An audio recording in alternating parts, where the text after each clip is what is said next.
আমি জানি না বাবা, দেশের সব মানুষ নিজের নিজের লক্ষ্যের দিকে ছুটছে।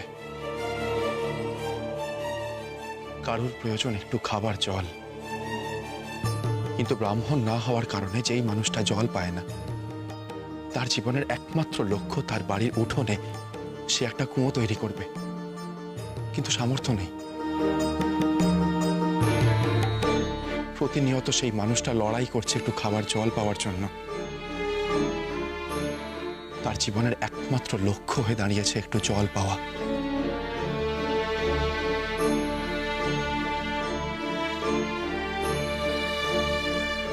সে জল পেতে যা খুশি করতে পারে। তেমনি আমার জীবনের একমাত্র লক্ষ্য হলো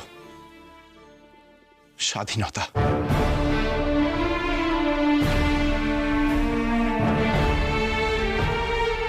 তুমি স্বদেশীদের মতন কথা বলছো সুভাষ।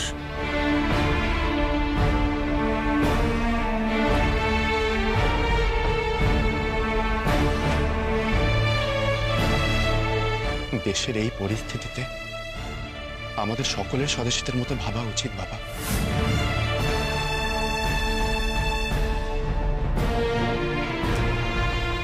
না হলে তো কেউ কোনোদিনও বুঝতে পারবে না যে ব্যক্তিগত সুখ, ঐশ্বর্য, এই সব কিছুর থেকে স্বাধীনতা কতটা জরুরি।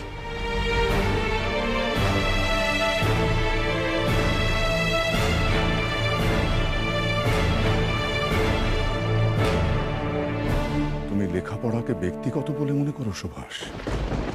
একজন ভালো ছাত্র কিন্তু দেশের সম্পদ।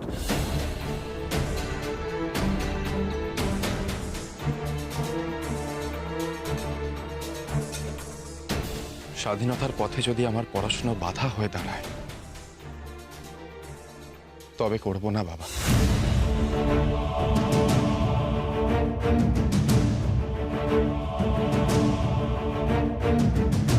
কিন্তু পড়াশোনার প্রয়োজন হলে নিশ্চয়ই করব, মন দিয়ে পড়ব।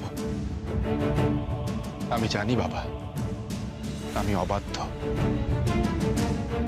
যে ছেলে বাবা, মা, দাদাদের কথা শোনে না, তাকে তো সবাই অবাধ্যই বলে। কিন্তু সবাই তো সবকিছু করতে পারে না বাবা। আমার মেজ দাদা যেমন পারবে না ডাক্তারি করতে,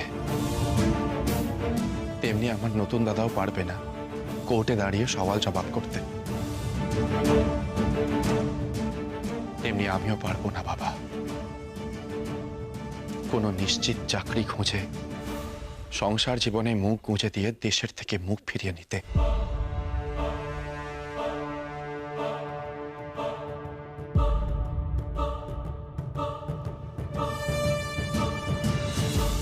হয়তো আমি অবাধ্যই থেকে যাব।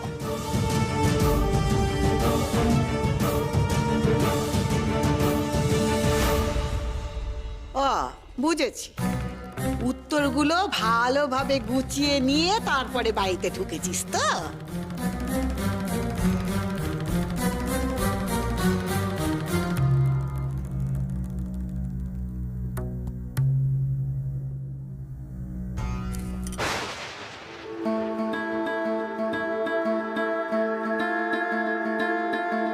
কি বললে তুমি?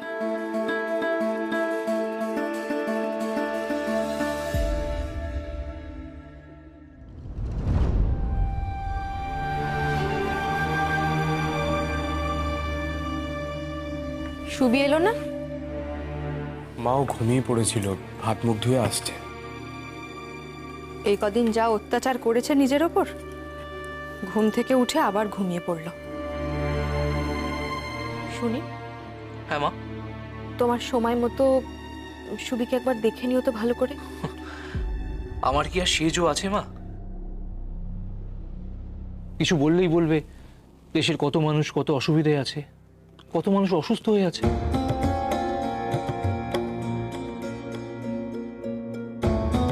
সুনীল ঠিক কথাই বলেছে মা। ফিরে আসার পর থেকে সুবিটা কেমন মুখে মুখে কথা বলছে। আগে কিন্তু সুবি এরকম ছিল না। আমার কথা তো বাসি না হলে কাজে লাগে না, না? আমি ওর ছেলেবেলা থেকে বারবার সবাইকে বলেছি ওকে বাঁধো বাঁধো, তখন তো কেউ আমার কথা শোনেনি। তাই আবারও বলছি, এবার ওকে জোর করে বিয়ে দাও দেখি, দেখবে সব ঠিক হয়ে যাবে। আরে বাবা, ওর বয়সী ছেলেরা দিব্যি সংসার করছে। কার বিয়ের কথা হচ্ছে? আমার নাকি? মাছ অসাধারণ। মা, তাড়াতাড়ি দাও দেখি, প্রচন্ড খিদে পেয়েছে।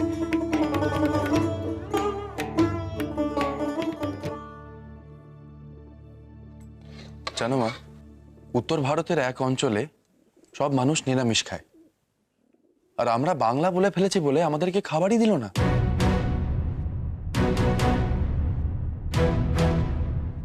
বলছে কি যেন बंगाली मांस मछली खाता है, जाओ जाओ यहाँ खाना नहीं मिलेगा।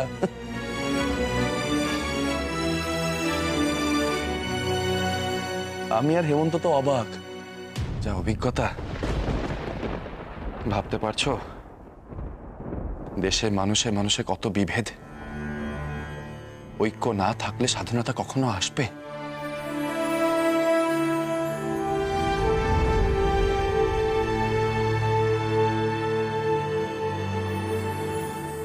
কি হলো মা, থেমে গেলে কেন? দাও। তারপর সেদিন কোথায় খেলে? সেই দিন তারপর মনে পড়ছে না, কত জায়গাতেই খেয়েছি।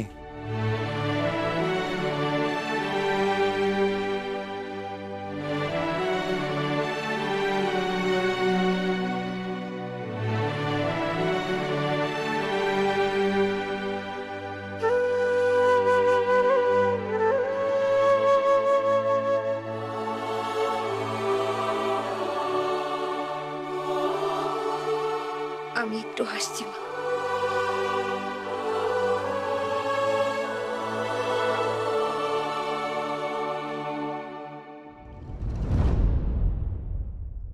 মেজ বৌমা কাঁদতে কাঁদতে চলে গেল কেন? মা, একটু পোস্ত দাও না, কি সুন্দর গন্ধ ছাড়ছে।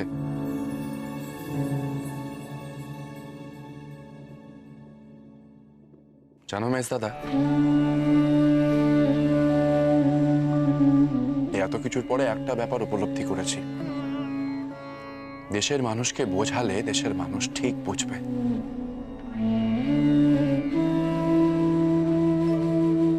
একদিন এই কলকাতা শহরেই দেখেছিলাম, ব্রিটিশের গুলিতে স্বদেশীরা প্রাণ দিয়েছে বলে দেশের মানুষ আনন্দ করে বলছে ডাকাত মারা গেছে, বেশ হয়েছে।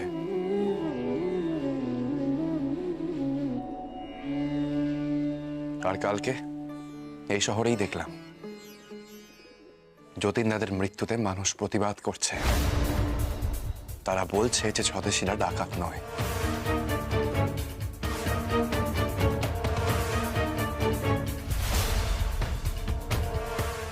মেজ দাদা, অনন্ত দাদার কথা তোমার মনে আছে?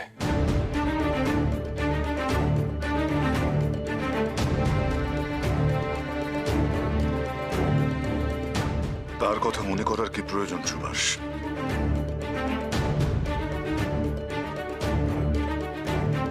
ছোট দাদা, এখন এখন খেয়ে নাও না। কি ব্যাপার বলুন তো, স্বদেশীদের কথায় আপনারা এরকম কেন করছেন?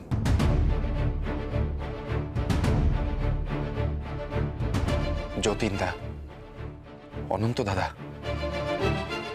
এনাদের কথা মনে করা কি অন্যায়? স্বদেশীদের কথা কি মনে করা অন্যায় মেজ দাদা? আমি জানি তুই কি বলবি। দেশের জন্য যারা প্রাণ দিলেন তাদের জন্য বিশেষ স্মরণ সভার প্রয়োজন।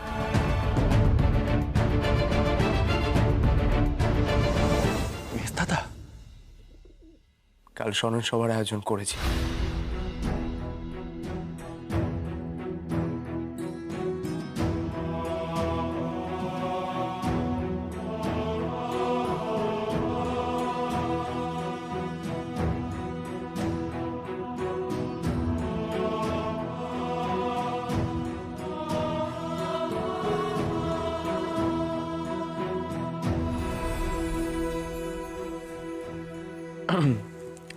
চারু, তোমার থেকে যে টাকাগুলো নিয়েছিলাম সেগুলো কিছুদিনের মধ্যেই ফিরিয়ে দেব। থামো সুভাষ, লাগবে না আমার ওই টাকা।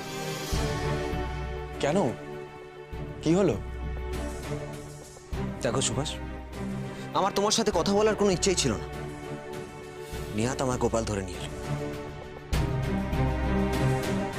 নাহলে আমি তো ভেবেছিলাম তোমার সাথে কোনো কথাই বলবো। আর রাগ করছো কেন চারু? আমি মানছি তোমার রাগ করাটা স্বাভাবিক, তাও বলছি রাগ করো না। আমার যা মানসিক অবস্থা ছিল তাতে আমি কাউকে কিচ্ছু জানাতে পারিনি। একটা ভয়ও ছিল, পাছে আমার যাওয়াটাই আটকে যায়। কিন্তু সুভাষ, একবার তো জানিয়ে যেতে পারতে। আমরা তোমার কত খোঁজ করেছি জানো? তোমার বাড়িতেও তোমার খোঁজ করেছি।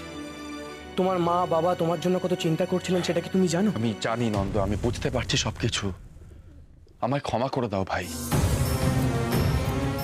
আমার কোনো উপায় ছিল না। এই দেশের মানুষের মন বুঝতে আমাকে যে যেতেই হতো। আর তাছাড়া সন্ন্যাসের পথে চলতে গেলে কেউ কি আর কাউকে জানিয়ে যায়? তবুও শেষ মুহূর্তে সুভাষের মেজ দাদা আর বাবা মশাই আরেকটু হলে আমাদের প্রায় ধরেই ফেলেছিলেন। ভাই চারু, রাগ করো না ভাইটি, আমরা সত্যিই জানাতে অপারগ ছিলাম। আচ্ছা ঠিক আছে ঠিক আছে। এই এই শোনো না, বলছি তোমরা সব মান অভিমানটা মিটিয়ে ফেলো না ভাই। গোপালও বলছে। আমরা কবে আবার একসাথে তেলে ভাজা খেতে যাবো বলো না? এই গোপাল, চারু, গোপাল, এটা কোনো কথা হলো? তেলে ভাজা কেউ দিনক্ষণ দেখে খায়? হ্যাঁ, আচ্ছা সুভাষ, তুমি তো আমাদের না বলে চলে গেলে, ফিরে এসেও কি বলা বারণ ছিল? আচ্ছা যাই হোক, কোথায় কোথায় ঘুরলে বলো, সেসব গল্প খুব শুনতে ইচ্ছে করছে, তাড়াতাড়ি বলো। বলবো বলবো, সে অনেক অভিজ্ঞতা। আগে আমাদের চারু বাবুর রাগটা একটু কমুক, তোমরা অনেক কিছু জানতে পারবে, বুঝলে? আর শোনো, কালকে একটা জরুরি কাজ আছে। কাল আমরা যতীনদার স্মরণ সভার আয়োজন করেছি।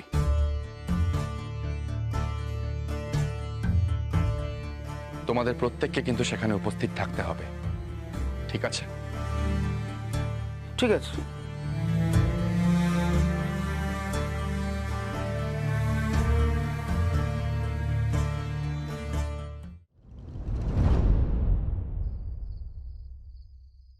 কি করব বলতে পারেন? ছোট দাদার সাথে যতবার দেখা হচ্ছে ততবারই মনে পড়ে যাচ্ছে ছোট দাদার সাথে আগে আমাদের দেখা হয়েছিল। আর মনে পড়ে যাচ্ছে ওই দরিদ্র ভোজনে খেতে বসেছিল ছোট দাদা। আর আমরা তো মাকে মিথ্যে বলেছি না, মাকে বলেছিলাম ছোট দাদার সাথে আমাদের দেখা হয়নি। আর যদি মা সবটা জেনে যান কোনোভাবে, তাহলে মায়ের বিশ্বাস আর কোনোদিনও আমরা ফিরে পাবো? বিভা, বিভা, তুমি ভুল বুঝছো। মা তোমাকে ভুল বুঝবেন না। মা জানবে যে সুবি আমাদের বারণ করেছিল। আর সত্যি তো, কার সাধ্যি আছে সুবির সাথে তর্ক করে সুবিকে ফিরিয়ে নিয়ে আসবে? বিভা, তুমি তো জানো সুবি বাড়ি কেন ছেড়েছিল, কি ওর লক্ষ্য। মানুষ স্বাধীনতার জন্য কত কি করছে, রোজ মরছে পুলিশের গুলির সামনে। আমাদেরও তো কিছু কর্তব্য আছে এই দেশের জন্য। না না না বিভা, আমি সুবিকে আটকাতে পারবো না। আমি নিজে স্বদেশী কাজের সাথে যুক্ত, আমি কি করে বলবো ও যা করছে তা অন্যায়? কিন্তু এখন আমাদের কি করণীয়? সুবিকে সাহায্য করা, ওকে সাপোর্ট দেওয়া। সেটা তো আমিও চাই, কিন্তু কেন জানি না এবার নিজেকে বড় অপরাধী বলে মনে হচ্ছে। বিভা,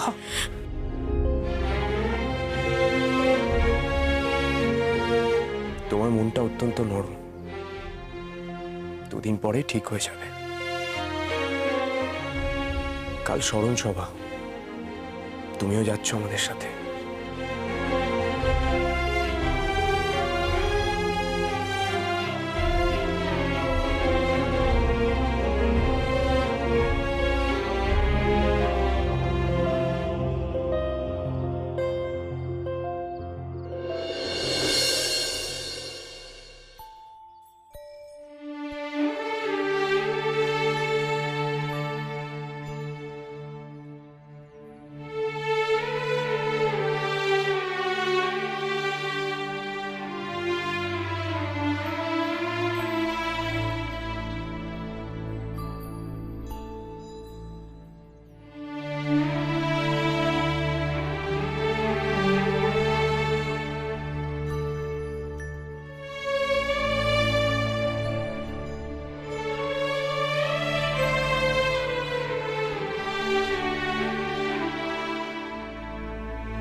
বন্দে মাতরম।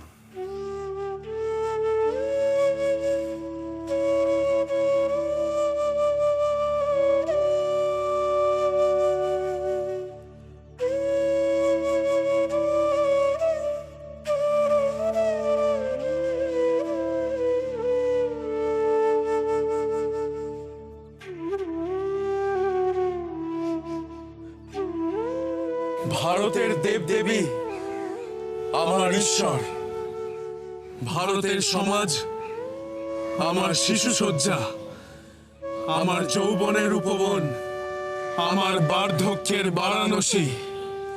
বলো ভাই, ভারতের মৃত্তিকা আমার স্বর্গ, ভারতের কল্যাণ আমার কল্যাণ।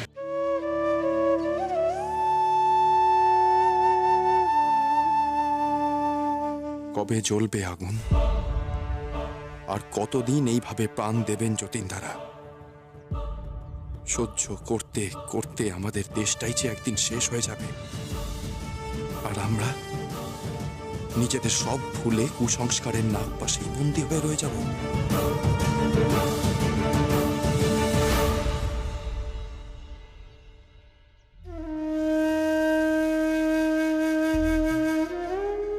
যা শুনি, কিছু বলে উদ্বোধন কর।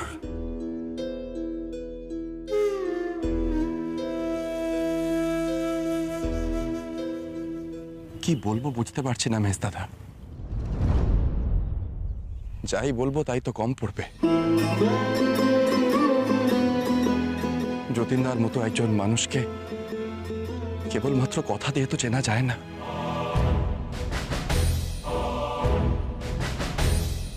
তাকে তো উপলব্ধি করতে হবে। মিলে অতজন ইংরেজ পুলিশকে ধরাশায়ী করে দিল, আর আমরা তাকে ধরিয়ে দিলাম। এ আমরা কি লোভের খেলায় পড়লাম রে শুনি।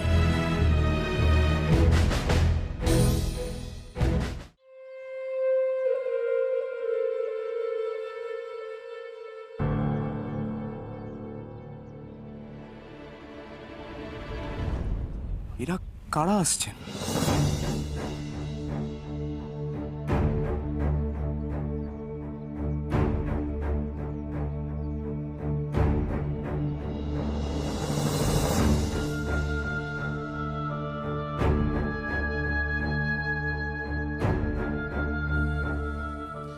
ये जतीन दादा को पुलिस वालों ने कैसे मारा? बहुत अच्छे आदमी थे।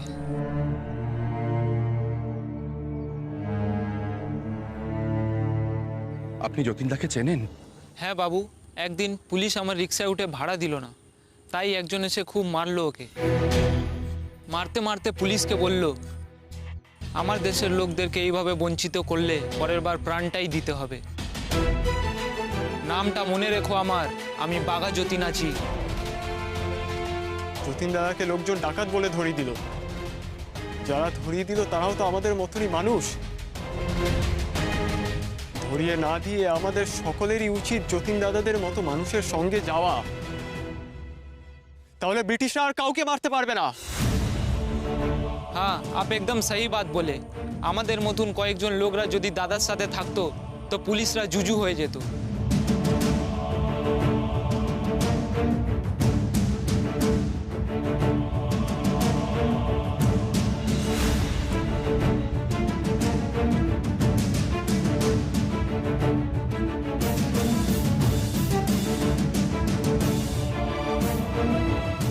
ঠিক বলেছ, একদম ঠিক বলেছ তোমরা। যতীন দাদার মৃত্যু আমরা বিফলে যেতে দেব না।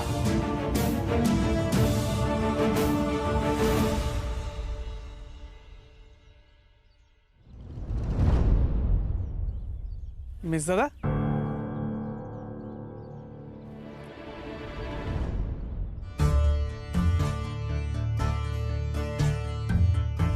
চিত্তরঞ্জন দাস মহাশয়, সস্ত্রীক।